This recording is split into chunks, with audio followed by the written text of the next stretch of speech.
Bismillahirrahmanirrahim, wassalatu wassalam, Rasulillah. Heute kommen wir wieder zu einem Koranteil, zu Sura 106, Quraysh, und wir beginnen mit dem Arabischen und erklären danach grob das Deutsche dazu. A'udhu billahi minash shaitanir rajim.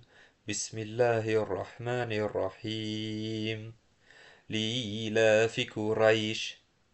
إيلافهم رحلة الشتاء والصيف فليعبدوا رب هذا البيت الذي يطعمهم من جوع وآمنهم من خوف. Und nun kommen wir zum Deutschen und zu seiner Erklärung. Für die Vereinigung der Quraysh, ihre Vereinigung während der Reise des Winters und des Sommers, so sollen sie den Herrn dieses Hauses dienen, der ihnen Speise nach ihrem Hunger gegeben und Sicherheit nach ihrer Furcht gewährt hat. Und wir müssen wissen, diese Sure richtet sich an den in Mekka ansässigen Stamm der Quraysh. Und auch der Prophet sallallahu alaihi wasallam gehörte zu den Quraysh. Und sie erinnert den Stamm an die göttlichen Gaben der Sicherheit, des Schutzes und des Wohlstands. Vers Nummer 1. Für die Vereinigung der Quraysh. Allah beginnt die Sure mit dem Wortlaut Ilaf. Das bedeutet Vereinigung. Und er erinnert die Quraysh daran, dass ihr innerer Zusammenhalt und ihr gesellschaftlicher Status kein Zufall waren. Er selbst hat ihre Herzen zusammengeführt und ihnen diese Stabilität geschenkt. Er hat den Status von der Kaaba und seinem Volk großgestellt, in den Augen der Araber, bis sie das Haus respektiert haben. Deshalb kamen die ganzen Araber zu Kaaba, auch in der Zeit der Götzendienerei. Die kamen dorthin und brachten ihre Götzen und stellten die bei der Kaaba auf und beteten sie dort an, und sie machten sogar dort schon ihre Pilgerfahrt hin und beteten ihre Götzen dort an.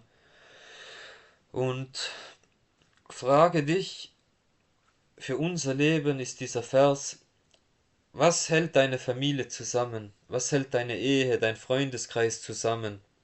Harmonie unter den Menschen ist ein direktes Geschenk von Allah. Und Ilaf bedeutet auch Gewohnheit, dass dein Alltag funktioniert, deine Heizung läuft, dein Auto anspringt, das ist alles die unbemerkte Gnade von Allah. Vers Nummer 2. Ihre Vereinigung während der Reise des Winters und des Sommers. Und dazu muss man wissen, dass die Quraysh im Winter in den Süden, also in den Jemen reisten, und im Sommer reisten sie in den kühleren Norden, also nach Syrien. Und Allah sicherte diese Route ab. Und während andere Stämme ausgeraubt wurden, blieben die Quraysh unversehrt, weil sie die Hüter der Kaaba waren, auch wenn sie damals Götzendiener waren.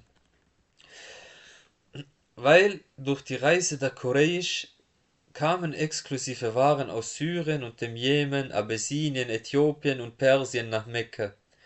Und dadurch entwickelt sich diese Stadt zu einem riesigen Marktplatz. Und fremde Händler kamen gezielt nach Mekka, um die Luxusgüter wie Gewürze, Seide, Leder, Parfüm zu kaufen oder ihre eigenen Waren dort anzubieten. Und es entstanden berühmte Märkte in der Umgebung, die wie man sich heutzutage diese Messen vorstellt.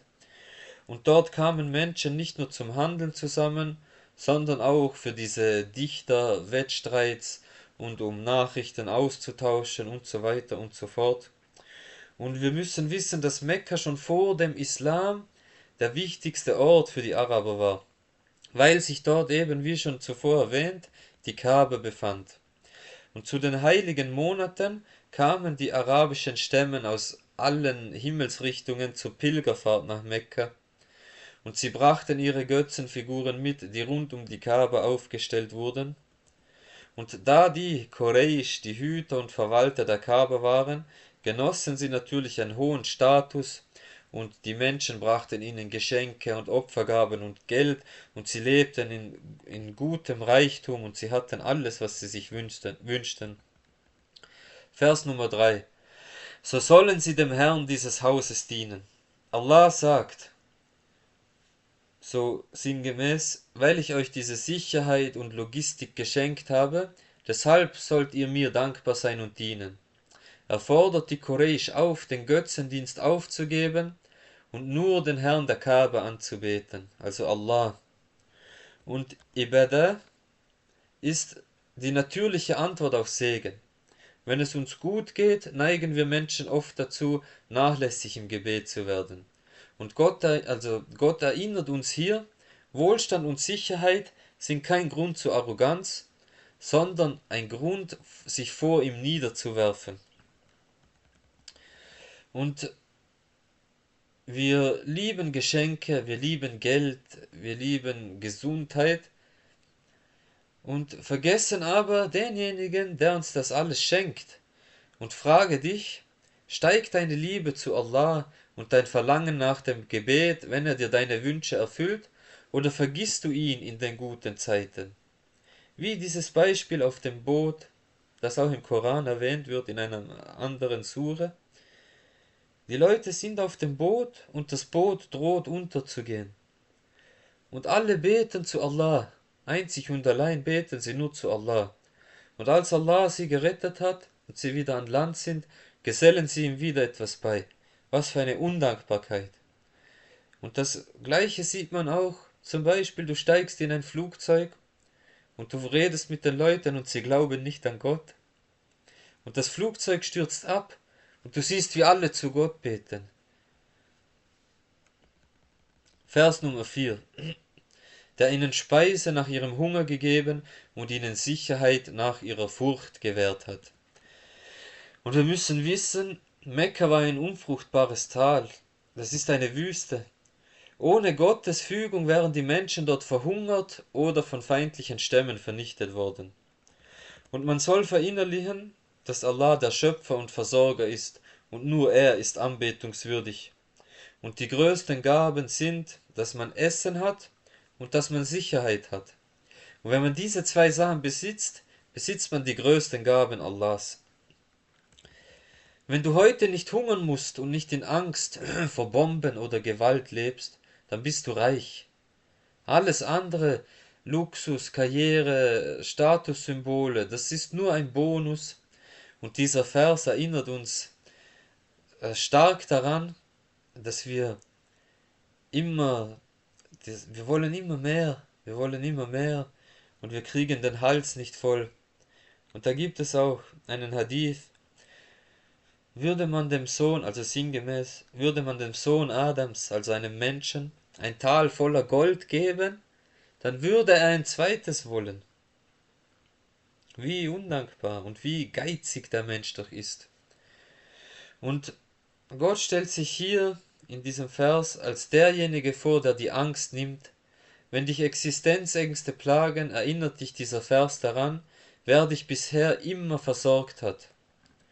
Und vergesst auch nicht eure Brüder in Gaza, Sudan und China und überall auf der Welt, die diese Gaben nicht bekommen haben.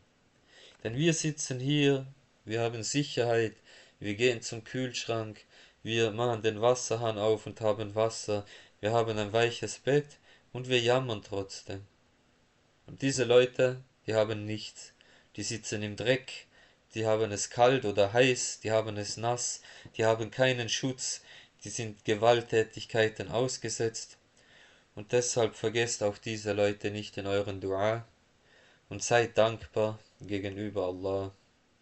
Möge Allah euch lieben.